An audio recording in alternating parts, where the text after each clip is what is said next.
Yesuslah Tuhan, Yesus penolong di setiap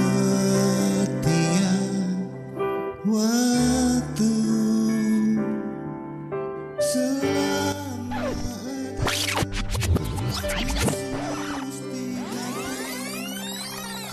nanti akan panjang ya.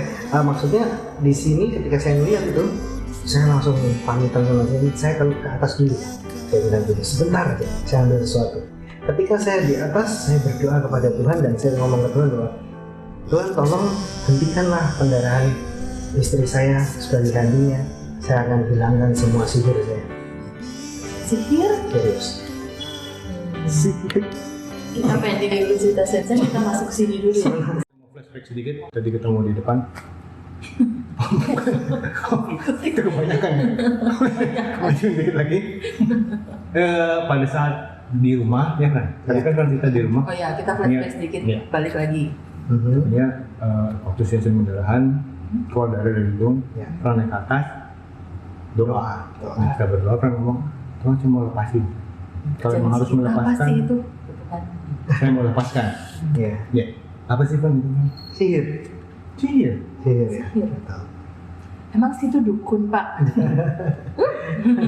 Coba dijelasin. Oke. Yang menarik nih yang ini. Apa dari belajar, apa dari gimana? Oke, jadi dari saya kecil itu sudah sadar bahwa garis keturunan dari orang tua ini berbeda.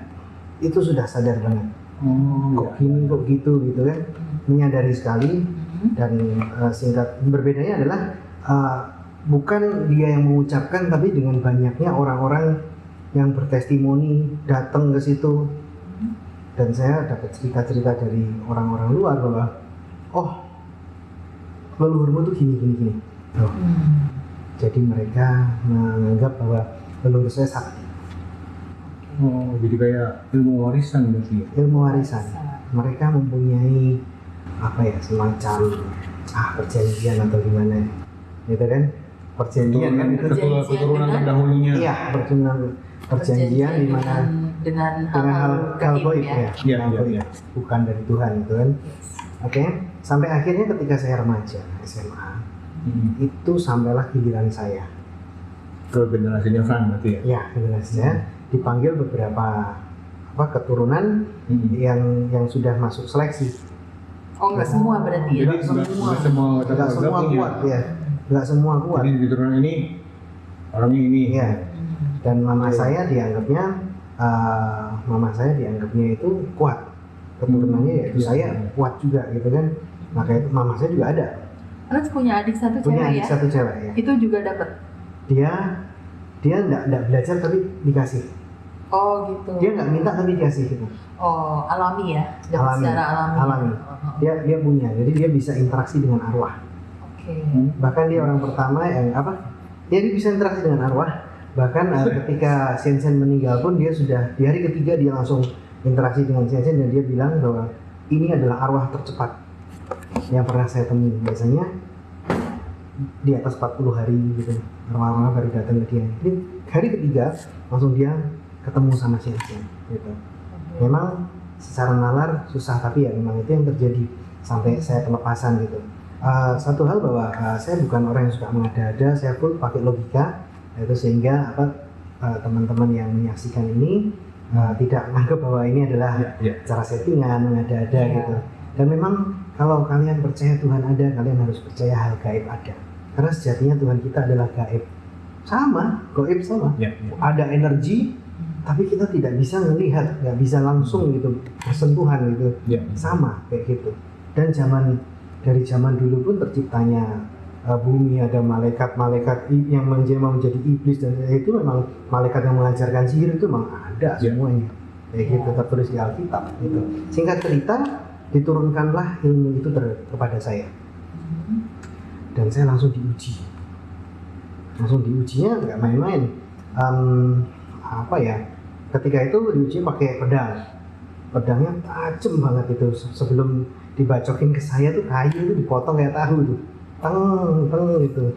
Kamu siap? Itu SMP? SMA kelas 1. Kamu siap? Siap. Oke. Langsung saya disuruh ngadap sana, langsung sabet itu ketika disabet terus dipegangin di apa gosok-gosok gergaji gitu, saya disuruh nyebutkan rapalnya itu, mantranya. Sebelumnya saya ritualnya puasa dulu.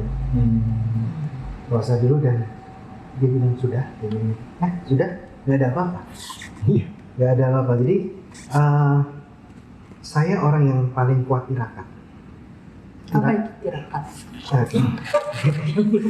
Tirakat itu apa? Ya, tirakat itu di bahasa saya itu tirakat ya menjalani proses untuk apa namanya ini, untuk memurnikan diri sehingga bisa dimasukin ilmu-ilmu baru. Kalau saya kayak gitu, bahasa saya kayak gitu. Ritual lah ya berarti. Ritual itu, ritual. Nah tirakat saya itu seperti ini. Saya itu hanya pakai air putih. Sahur saya jam 3 subuh, minum air putih. Terus buka puasanya jam 6 sore, minum air putih lagi. Sepanjang itu nggak makan apapun. Saya cuma harus minum air putih tok selama 1 minggu. Waduh. Serius itu serius. Nggak tewas itu ya? Nggak tewas, dan saya bisa membuktikan bahwa orang tidak akan mati kalau nggak makan, tapi orang bisa mati kalau nggak tidur. Oh gitu? Kalau nggak tidur jantungmu sih. Oh iya. Kalau nggak minum ya? Kalau nggak tidak, kalau kita nggak tidur, nggak makan nggak minum kuat ya 7 hari. mungkin kuat kok, asal aktivitasnya terbatas. Tapi harus tidur ya? Ya, tapi harus tidur. Kayak tidur. gitu. Nah, saya juga bisa membuktikan bahwa ternyata usus saya di hari kelima itu masih kotor. Nyatanya masih BAB. Nggak dapat makanan apa-apa loh. Jadi benar-benar istilahnya sih pemurnian benar-benar. Nggak boleh sampai Kayak di ada detox, kayak gitu. Detox. Nah itu yang membuat saya kuat, raga ini kuat untuk dimasukin ilmu yang besar. Gitu. Saya nggak minta. Saya jadi dapat ilmu itu terus juga dari daerah Banyuwangi. Yang masukin itu masuk sendiri apa dimasukin sama Ada yang masukin sama leluhur ya. Keluarga. Jadi leluhur saya tuh ada beberapa aliran. Itu aliran dari Jawa Tengah. Alirannya itu pertama kali dikasih ilmu itu ilmu yang paling kuat. Langsung yang gedenya, deng kayak gitu, paling kuat. Setelah itu dapat ilmu dari Banyuwangi. Saya punya saudara Banyuwangi, nah itu kalau itu sesat. Karena terkenal kan Banyuwangi ya. Banyuwangi terkenal ya, itu benar-benar saya caranya dia manggil itu kusen pintu itu digebrak-gebrak, dang, kau lihat pohon itu, pohon itu goyang, datang gitu. Ini sekarang sama kamu itu saya diisi macam-macam dari gunung A, gunung B sampai saya ke Madura juga dikasih privilege di sana. Nah, ini memang karena raga saya kuat buat ngelakuin itu. Jadi masuk semua tuh kan? Iya kok. Waduh. Iya. Bener kok. Kebayang anak kecil punya ilmu sebanyak itu. Iya. Gimana coba? Bagaimana engkau menghandle egomu juga? Melihat orang itu kecil semua. Iya. Tapi puji Tuhan bahwa aliran yang dari leluhur saya itu ngajarin kebaikan semua. Makanya saya tidak mentang-mentang, saya tidak sok-sokan kayak gitu, walaupun saya di situ sudah jadi atlet bela diri. Makanya sebelum memang saya ditungguin supaya untuk punya bekal bela diri dulu, baru dikasihlah ilmu itu. Oh jadi latihan bela diri dulu sebenarnya diarahin ke situ supaya siap ya buat nerima ini. Seolah-olah diarahin, tapi leluhur saya diem, cuma dipantau aja. Ketika sudah oke, saya jadi atlet, jadi juara-juara gitu, dipanggil langsung diisi, kayak gitu kok. Itu kebayang saya masih kecil. Soalnya off the record kalau dia selama masih jadi atlet dia punya hal yang ini nggak fair dong ya. Menang terus ntar. Iya. Nggak fair dong. Nanti menang dulu baru diisi ya. Iya. Kalau kan nggak fair dong. Iya. Memang ini saya berhutang budi banget sama ilmu-ilmu ini, karena walaupun saya pengen menolong, tapi itu bukan dari kekuatan Tuhan. Jadi setelah dapat ilmu itu digunainnya buat apa? Saya gunakannya buat kebaikan, buat nolong orang. Contoh, istri saya tuh dulu pernah sering disantet. Aslinya nyantet saya, karena saingan bisnis ya. Aslinya nyantet saya, istri saya suruh masak saya, kenal aja. Tiba-tiba telepon, ayang saya tiba-tiba sakit ini, terus ada luka ini, tenang. Nanti saya pulang kamu sembuh. Begitu saya pulang cuma pakai air putih, didoain mantranya, diminum. Sembuh, adem, nggak kayak kejadian apa-apa. Dan itu sering. Singkat cerita, semakin saya dewasa, semakin saya tuh bisa hal aneh-aneh kayak menarik pusaka. Menarik pusaka pakai tangan saya sendiri. Pusakanya berupa keris emas. Keris ini nggak main-main. Di gunung gitu. Dan ketika saya tarik itu langsung ada cahaya cret gitu. Itu pasangannya. Saya bilang saya akan datang ke sini lagi buat narik kamu lain waktu. Dan sudah saya ambil semuanya dua-duanya. Keris emas naga. Iya. Dan itu benar-benar kalau di secara hierarki arwah sana ya, dunia gaib itu kelas tinggi itu. Semenjak itu apa yang terjadi? Banyak pusaka-pusaka kecil yang datang. Datang sendiri. Ya apa-apaan ini kan, saya nggak butuh mereka kecil-kecil gitu. Tapi memang dari dulu saya itu tidak pernah pakai yang namanya jimat, tidak pernah yang pakai namanya pusaka kayak gitu, nggak butuh. Karena apa? Saya sudah punya yang ditanam di tubuh saya. Lewat puasa-puasa tirakat itu kan cuma di batin aja langsung masuk gitu. Belum dibaca rapalannya udah masuk gitu. Itu. Frans, kalau boleh tahu, basic awalnya pertama kali itu punya agama, punya kepercayaan atau ateis? Saya punya agama. Punya agama, ya sudah Nasrani. Jadi bukan ateis ya? Bukan. Oh sudah Nasrani, tapi maksudnya sudah dilabelin sebagai pengikut Kristus, ya. Tapi cuma labelnya aja. Iya. Makanya masih mau nerima hal-hal seperti itu ya? Dari keturunan berarti. Iya. Masih mau nerima hal-hal seperti itu ya? Karena gini, setelah saya sadarin, iblis pun juga berkamuflase, iblis pun juga melakukan tipu daya dengan iming-iming perbuatan baik. Hati-hati. Iya. Kamu punya ilmu ini, nanti kamu bisa tolong orang kok. Yes. Ya, iming-iming gitu. Yes, kamu bisa selamatkan kamu orang. Bisa nolong orang, bisa sembuhin orang. Banyak loh orang yang butuh ditolong dengan ilmu ini. Jadi kamu mungkin berpikirnya waktu itu, oke lah punya ilmu ini kan saya mau pakai buat kebaikan. Kan ilmu putih. Jahat. Dia bilang gitu. Oh iya. Kan ilmu putih. Triknya iblis akan bilang itu kan ilmu putih, Frans. Jadi oke lah. Putih dengan hitam ya. Iya. Ya itu. Kan kamu punya ini bukan buat ngerampok, bukan buat jahatin orang. Ini menarik ya. Pokok bilang ada ilmu putih, ilmu hitam. Sejatinya satu muara. Orang yang mengaku-ngaku punya ilmu putih, dia suruh nyantet orang bisa. Oh, sama aja. Orang yang ngomong punya ilmu hitam ya, tukang santet, suruh nyembuhin orang, gampang. Jadi sebenarnya tuh nggak ada hitam, nggak ada putih. Gimana kita mau pakai aja gitu ya. Kamu mau pakai buat baik atau mau jahat, tapi intinya itu dari yang bekerja berarti orang lain. Senetral uang ya. Uang kan netral. Iya. Jadi kita kerja yang bekerja orang lain. Iya. Yang bekerja banyak kok. Ada yang nyembuhin orang gitu. Oh iya. Ya, misalkan nyembuhin orang ada yang kuasa yang di atas kan. Ada namanya mindahin penyakit. Pakai bantuan bintang media. Media kayak gitu. Banyak lah. Itu kan sebenarnya kan kalau rayuan iblisnya kan it's okay lah, Frans, kan kamu nyembuhin orang. Betul. Tapi kan kalau semua yang datangnya bukan dari Tuhan, nggak ada yang gratis, Frans. Ya.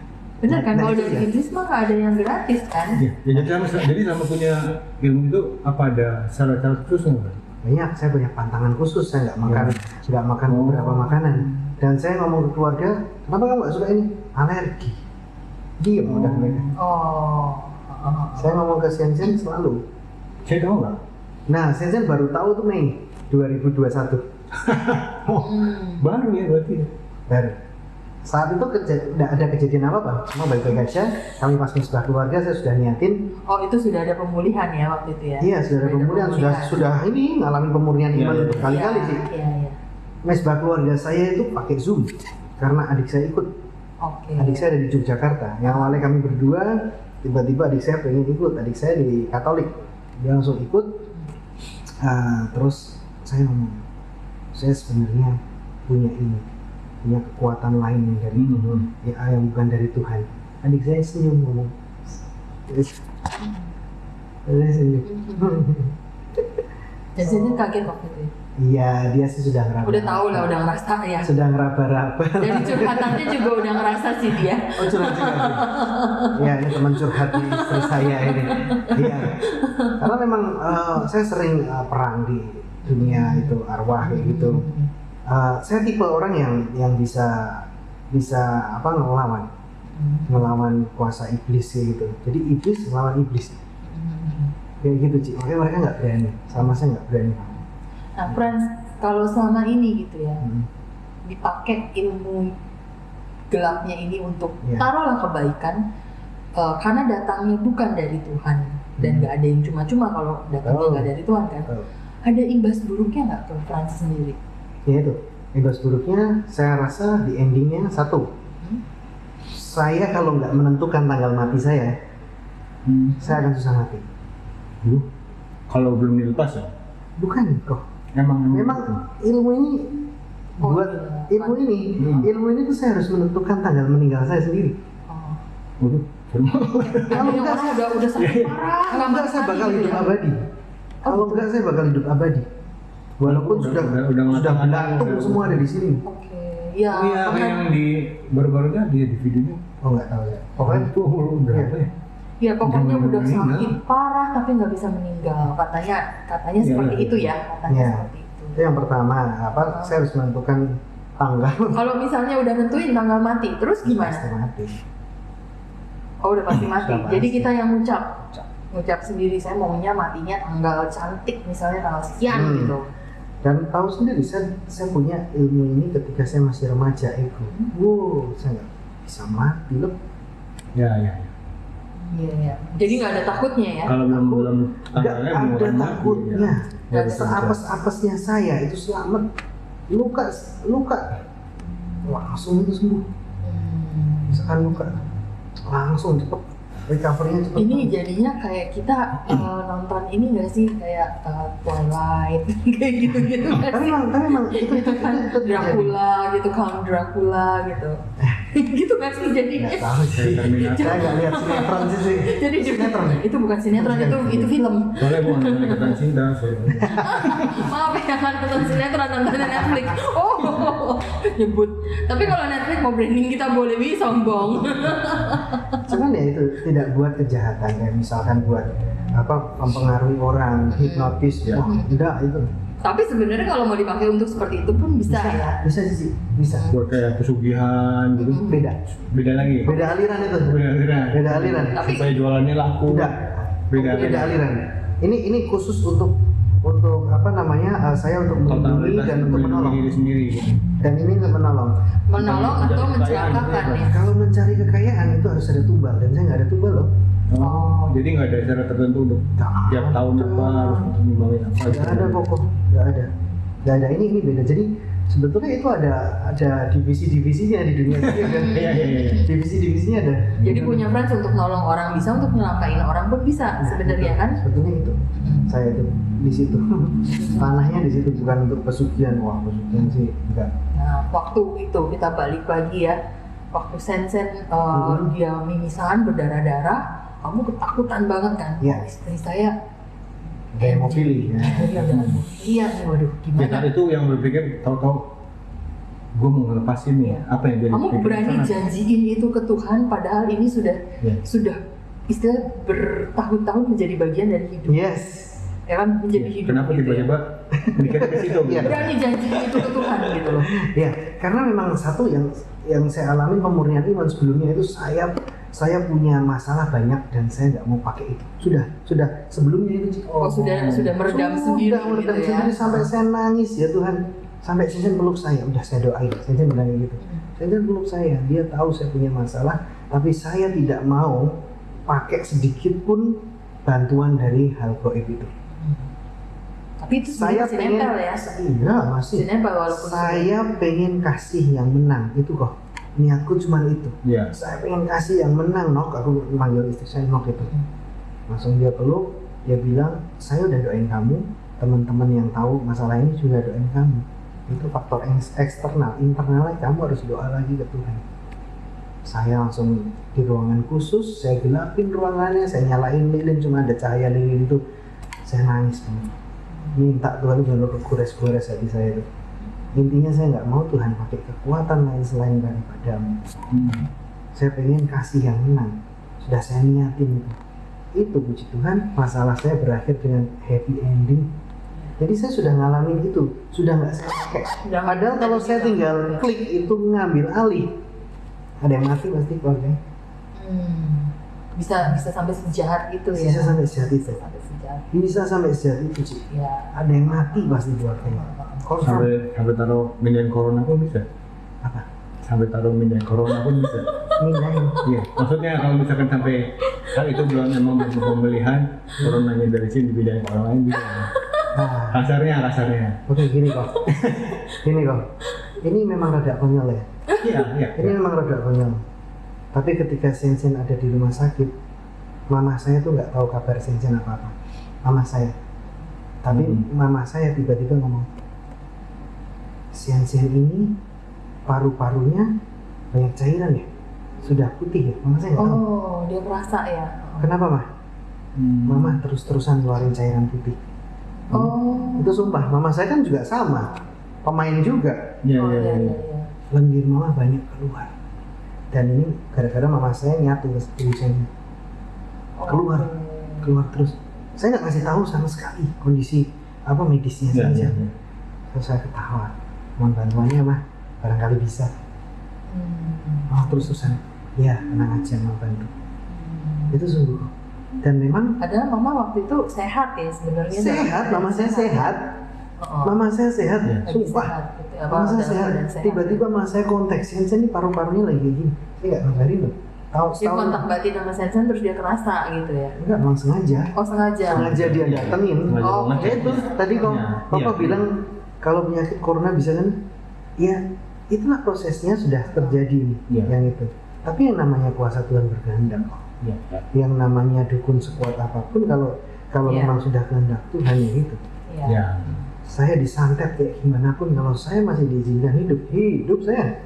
Jadi intinya balik lagi memang kuasa Tuhan tuh di atas segalanya. Jadi jangan sampai berpikir, kena corona pergi ke dukun atau dengan cara-cara pintas seperti ini. Yang harus kita tekankan dan harus kita ingat, nggak ada yang gratis kalau bukan dari Tuhan. Betul. Ya, kalau nggak dari Tuhan itu nggak mungkin gratis, pasti ada bayaran. Jadi setelah berdoa, Tuhan mau lepas. Yang terjadi langsung dikabulkan bahwa Sensen langsung pendarahan berhenti, dan inilah sign buat saya, tanda buat saya harus cari caranya. Maka itu saya pelepasan, minta bantuan teman saya, komunitas doa saya. Kok saya mau pelepasan? Mereka itu setelah Sensen nggak ada ya? Bukan. Pelepasan setelah Sensen nggak ada. Setelah Sensen pulang. Setelah Sensen pulang. Setelah kamu lihat nonton lagi, ingat? Ya.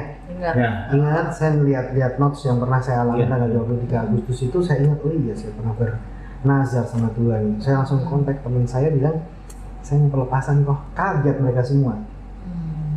Mereka udah tahu dulu sebelumnya? Oh belum tahu, makanya kaget juga ya? Nggak tahu. Pelepasan apa gitu? Iya, saya adalah orang baik-baik saja di mata mereka. Mereka taunya ya hanya sekedarnya gitu. Ketika mereka bilang ketika saya bilang saya mau pelepasan, mereka juga kaget. Pelepasan apa, Frans? Saya baru cerita. Kok sebenarnya saya gini, melongo semua. Oke, saya akan temukan ke bagian pelayanannya apa, pokoknya kayak Ghostbuster lah ini kan. Pelayanan Ghostbuster yang berhubungan dengan itu di gereja tersebut. Nah, uniknya setelah janjian molor. Sebelum janjian itu, saya kontak ke mama saya. Mah, saya mau pelepasan. Oh, pelepasan apa itu? Itu kan mama saya itu. Iya, pelepasan semuanya akan saya keluarkan semuanya. Saya nggak mau pakai beginian lagi. Oh, gitu ya. Gitu. Iya, mah. Gitu. Oke, mama gitu. Marah mama? Enggak, gimana? Enggak, santai. Oke, gitu kan. Ketika janjian hari Sabtu, mama saya telepon, gimana? Sudah pelepasan belum? Belum mah. Nunggu kabar. Oke. Begitu dikabarin, cancel. Mama telepon lagi, gimana? Itu. Gagal mah, ketawa mama saya. Mama saya ketawa. Ketawanya aneh lah pokoknya lah. Itulah ketawa-ketawa yang nggak wajar lah gitu. Tenang mah, ganti jadwal, saya bilang gitu. Oh ya wes, ganti jadwal. Setelah ganti jadwal, ternyata ini kesaksian dari beliau ini, namanya Ibu Lisa ya. Ibu Lisa ketua timnya itu, Ibu Lisa ternyata sebelum diceritain mau ada pelepasan saya, dia sudah dapat mimpi, petunjuk bahwa dia melihat banyak binatang buas. Banyak binatang buas di mimpinya itu, dan ada satu wajah orang adalah wajah cowok, tapi ketika dideketin wajahnya jadi macan. Gitu. Memang kalau saya mimpi itu saya bukan wujud manusia, macan. Jalannya pakai kaki 4. Gitu. Kayak gitu kok. Karena memang saya tahu bahwa saya diisi ada macannya juga gitu tuh. Ada macannya juga gitu. Silumannya tuh kayak gitu. Banyak. Kelinci enggak? Oh, enggak ingat. Macan, naga, terus ayam enggak? Enggak ada. Jadi yang bikin nggak jadi terus apa dari pihak? Nggak tahu. Tapi yang jelas si Ibu Lisa ini ngelihat sosok wajah itu. Nah, ketika pakai zoom itu pelepasannya ketika jadi, dia kaget lihat wajah saya. Kok yang ini? Orang ini yang ada di mimpi saya. Ya. Langsung kayak gitu. Berarti Tuhan udah kasih Iya, Ibu Lisa ini. Ibu Lisa, iya Ibu Lisa ini dari Kalimantan ya, anak kepala suku di sana. Dia juga sama. Budaya. Kayaknya dia bilang sama saya bahwa saya juga sama kayak Pak Frans, ketika muda saya sudah diisi macam-macam. Sudah diisi macam-macam gitu tuh. Tahu gimana rasanya anak muda punya power segitu gedenya. Teman-teman saya kan itu pada kaget. Saya ditelanjin bikin shock teman-teman saya yang nggak tahu jadi tahu gitu. Bisa tuh hebatnya dia bisa menelanjangin saya, menelanjangin dalam arti saya itu punya ini punya itu. Ketahuan semua. Kalau dukun yang biasa-biasa aja ilmu yang lihat saya kosong. Oh gitu. Karena ilmunya nggak sebanding gitu loh. Iya. Tapi begitu Ibu bisa lihat, Pak Frans ternyata gini, Pak Frans tuh bisa membantai orang, bunuh orang pakai cuma 1 jari, lubangin badan orang aja bisa, gitu. Kalau memang itu benar-benar disebut rapalnya dan juga dipergunakan buat tempur gitu. Sampai ngomong kayak gitu, bahkan kata Ibu Lisa yang ada di saya ini hanya bisa diikat. Oh, diikat. Hanya bisa diikat saja Pak Frans, dia bilang gitu. Nggak bisa dihancurkan. Karena apa? Pak Frans langsung di bawah Lucifer, dia bilang gitu. Dia langsung dek. Jadi waktu tahu kenyataan itu emang udah tahu sebelumnya? Saya atau? tahu karena saya memang juga Luciferian dulu itu. Saya sudah tahu karena ada ayatnya Lucifer yang saya baca itu benar-benar. Iya. Saya didatengin tahu, sudah kerasa bahwa ini adalah power besar sehingga yang namanya apa ya setan di lokal di sini ya kayak pocong, kuntilanak itu tidak dianggap begitu. Receh ya. Iya kok, karena memang ada jadi di dunia goib itu memang ada penguasa-penguasa jenderal-jenderalnya tuh ada. Itu memang benar-benar ada jenderal-jenderalnya itu. Dan memang yang saya punya itu nggak main-main, apalagi pusaka yang saya tarik sama tangan saya sendiri itu juga nggak main-main. Kayak gitu. Jadi sekarang ini posisinya setelah pelepasan itu Frans diikat supaya hal tersebut tidak bisa mengganggu atau dipakai lagi atau gimana? Yang diikat itu yang saya miliki. Saya memang sudah keluarkan semua ilmu-ilmunya itu, tapi yang kayak pusaka kayak gitu tuh itu yang bisa diikat. Yang bisa buka katanya hanya 2, saya dan Yesus. Kata Ibu Lisa itu. Jadi memang hanya Tuhan Yesus yang ikat ya, ikat pusaka itu. Iya. Atau keinginan daging kamu untuk membuka lagi gitu ya? Kata Ibu Lisa kebanyakan gagalnya pelepasan atau alotnya pelepasan itu karena belum ada kerelaan. Ya, dari kitanya nggak mau ngeluarin semua. Saya plong banget itu, Cici, plong banget. Bahkan ketika didoakan apa yang mereka lihat, Ibu Lisa ngelihat bahwa ada sosok pria yang naik tangga itu nggak lihat bawah sama sekali, melihatnya atas, percaya diri naik itu. Dia bilang bahwa ini Pak Frans sudah memang menuju ke Tuhan. Saya itu. Terus ada juga yang melihat saya sudah pakai baju siram bawa pedang, naik kuda putih yang larinya cepat banget. Saya taruh sama malaikat untuk bukan malaikat kegelapan. Saya bertarung bersama malaikat bersayap ngelawannya roh jahat di udara. Itu yang mereka lihat kayak gitu ketika doa pelepasan itu tuh. Itu luar biasa bagi saya karena confirm dengan penugasan yang saya alami kok. Itu saya belum cerita tadi itu. Penugasan saya itu gila itu kok. Saya dalam posisi berdiri bukan lagi tidur. Tiba-tiba kayak kebentok duk gitu.